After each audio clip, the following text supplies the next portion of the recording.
let's talk about equations with decimals. That's what we're looking at here. If you have an equation that has decimals, how do you work with those equations? Well, the good news is you work with them the same way you've worked with other equations. So in this case, x plus 1.25 is equal to 0.6. You subtract 1.25 from both sides. And now you use your principle that you learned for working with subtracting and adding decimals earlier. So if you have a situation like this, which is 0.6 minus 1.25, right? You could technically write that as negative 1.25 plus 0.6 like this. Remember the strategy where you put the 1.25 minus 0.6 and then you basically take care of what's inside the parentheses. So 1.25 minus 0.6, you have 5. This is going to go here. You have 12 minus 6, so 0.65, and then you apply that negative. So negative 0.65. So x is equal to negative 0.65. That is the same principle in terms of moving things to the right side of the equation. If whatever you do to the right, you have to do to the left. And then if it's an addition, then you subtract. If it was a subtraction, you add. That's what you do there. The next question, x divided by negative 0.35 is equal to 4.2. So you multiply both sides by negative 0.35 minus 0.35. You multiply both sides, and that's how you get rid of that. You have x is equal to, now you have 4.2 times 0.35, and that's 1.47. Oh, actually, they gave you that one already. I apologize. I was working out the details. And then you apply the negative because a negative times a positive is a negative. Sorry, I was working out the details. I should have used the other one they gave you, which is y over 0.37 is equal to negative 1.52. So you multiply both sides, right? This is a negative. Let's write this out clearly. Negative 1.52. So you multiply 0.37 on both sides, and that will get rid of it there. And then you just simplify this answer here, which would be 0.37 times 1.52. Of course, the negative stays, so it's negative 0.5624. So you use the same principle for solving equations you've learned through the course to add, subtract, multiply, divide. Let's look at another example. Negative 2.5z is equal to 1.4. You divide both sides by negative 2.5 in this case. And we get z is equal to, so you just have, again, with some of these, when you're doing them in chemistry and physics type problems, you are allowed to use a calculator. So if we're doing this one, we'll get negative 0.56 for that particular problem. So that's how we work with solving equations involved, with decimals. If we have a problem like negative 0.02u minus 3.2 is equal to negative 1.75, we add 3.2 to both sides, right? So we move that over to the other side, and then we divide both sides by 0.02. So negative 0.02u is equal to, so you have 3.2 minus 1.75. So we have 1.45, and we divide both sides by negative 0.02. And when we do that, we have 72.5 negative, right? Because the negative, positive divided by a negative is a negative.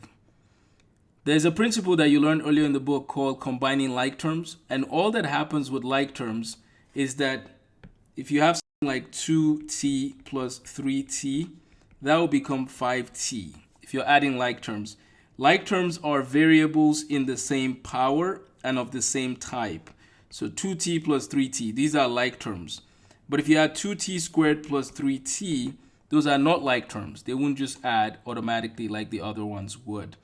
So that's the next part of what we have here. So we have a situation like negative 4.2 plus 3.6r minus 4.1r is equal to 1.86. The r's they're like terms, they can work together there. So 3.6 minus 4.1r, so that's basically negative 0.5r. this negative 4.2, we can add 4.2 to both sides of this equation. So that will become 606. So negative 0.5r is equal to 6.06, right? So 6.06 divided by 0.5, and that will give us negative 12.12. So that's how we work with adding like terms and then simplifying our answer. The next piece of this section is talking about, or the next section of this chapter is talking about the distributive property. Next piece we're looking at, the distributive property. Remember, when you talk about the distributive property, if you have t, u plus v, it will be equal to t times u plus t times v. So with the distributive property, whatever is outside can multiply with that which is inside.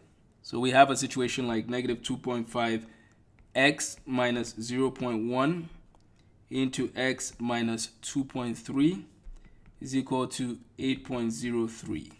So the 0.1 will multiply, will distribute into each of those. So it will be negative 2.5x minus 0.1x plus, so now you have 2.3 times 0.1. So that becomes 0.23 is equal to 8.03. The like terms will add. It'll become negative 2.6x plus 0.23 is equal to 8.03. We'll subtract 0.23 from both sides. So we have 0. This will become 7 and a 1, 8. So 7.8. So negative 2.6x is equal to 7.8. We'll divide both sides by negative 2.6. So you have 7.8 divided by 2.6, and that will give you negative 3. So that's how we simplify. We use the distributive property, and then we applied, the principles we've learned from solving equations. There are times that you'll be asked to approximate, round to the nearest tenth or round to the nearest hundredth. Just remember to use the same principle you learned before if you're asked to round. If you have questions on the rounding portion, let me know. There are applications in this section. I'm not as concerned about the word problems at this time. They're fun to do, but I would say doing number 1 to 57 odd is a good place to be. And then if you want to do the word problems, go ahead, for fun. You can look at some of the word problems. You can even look at like 79, 80, and 81. And then just for fun, just look at them and, see what the answer is after you try the problem. Or just see, how they explain it. I think you'll enjoy it. And then number 59 to 78, those are all word problems. I'm not as concerned about doing those, but just read the application section in your book.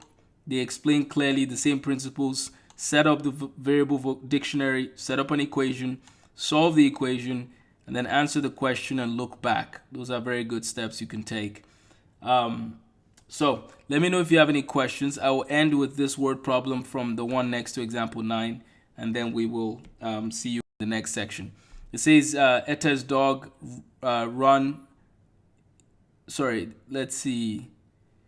Eta's dog run is in the shape of a rectangle with area of 500 square feet.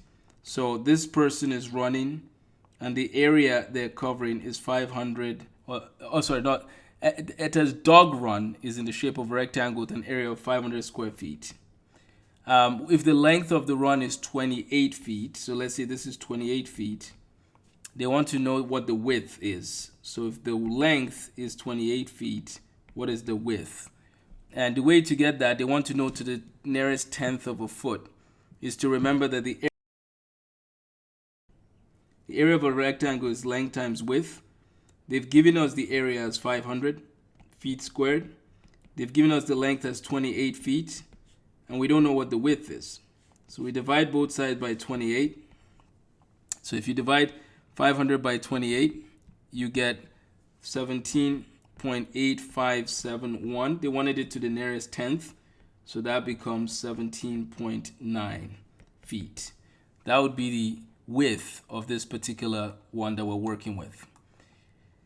So, very good question. Adult tickets to the circus cost $12.25 a piece. If the club has $1,200 set aside for adult ticket purchase, how many adult tickets can they purchase? So this is the word problem next to example 10.